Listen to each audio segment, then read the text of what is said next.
And do you have any plans or any projects coming up around this, or what is next for you? What is next for you? I have 3 books in line right now. Since it'll be published author after Toto photo book. I have 3 different books on 3 different topics on 3 different genres. Oh, that's really interesting. Yes, and one I have already started a project in 2017. One I started in 2015. Another one is since I started to photograph the streets. What I've observed through all these visits across 15 states of our country and 5 different nations in Europe, via photography, via research, via talking to people, understanding cultures is, of course, we all know, and now the time is, yes, we can see that everywhere is conflict. Photographers also are behind conflicts because that gives you awards. When I asked her about Palestine, of course, that is again the heat of conflict. What I want to do here is, after that, building up of humans, how resilient humans are in spite of conflict, how they build themselves, their lives, how they preserve their culture, how they preserve their traditions in spite of modernization, globalization, conflict, any kind of conflict, human, natural. That I would love to document for the rest of my life, to be honest. And in fact, before Greece assignment, I was researching for a project that I had to do an international mentorship program. And the first thing that I talked to my mentor was, I would love to document how people are rebuilding their lives in Beirut after the explosion. But the access and everything was super difficult. And while further researchers led me to Greece, and the rest is April 2021. Human beings are resilient. I have understood that. And that's the strength, you get from them while you document them. And that has been my learning of life. Before I forget, I suddenly remembered, and this is really important, when we talk about indigenous people, we all have heard, seen, and known about these unfortunate incidents that happened in British Columbia a few days back.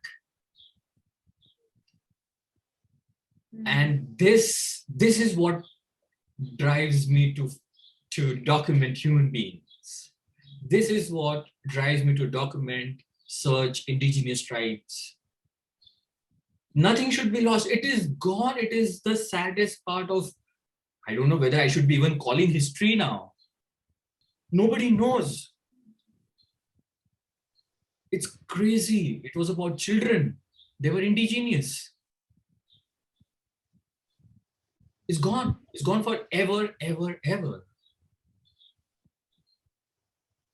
So this is what I would love to do in the future.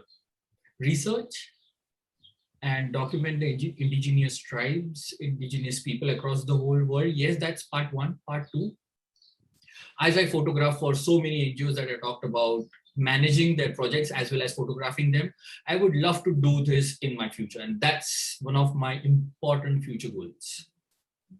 Like, keep documenting human lives, keep documenting the projects of NGOs across the world on the field. Because once lost is lost forever. And we have seen that innumerable times, and British Columbia is just so recent. But there have been incidences before that. And we have heard that the COVID reached the tribes of Andaman. COVID has reached in Totopara. There were 3 cases of COVID in Totopara last year. So before any catastrophe is going to happen, someone should document, and I would love to do that. I would love to have commission assignment with NGOs, with sociology and anthropology departments of universities. And I would really, really love to document. But considering the sensitivity, considering the boundaries, considering the limits, that another Alan Chow should not happen. That I will have to keep in mind as a photographer, because photography is already intrusive. So all within that limitations and within that frame, I would love to. I've always felt that you are here to give.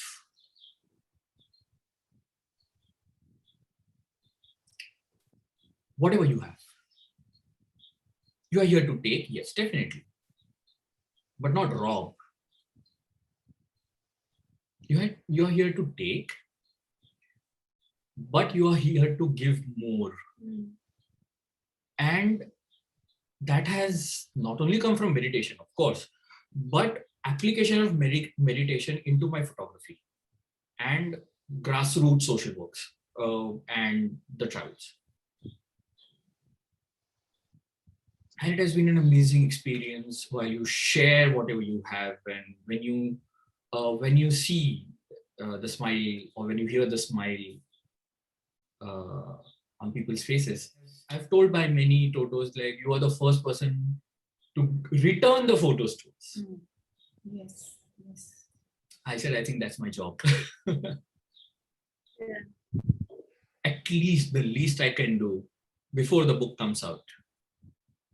At least give them, because in every home that I visited, they never let me out without having this big mug of tea.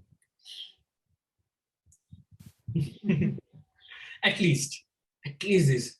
You have to have tea, and then you do whatever you want.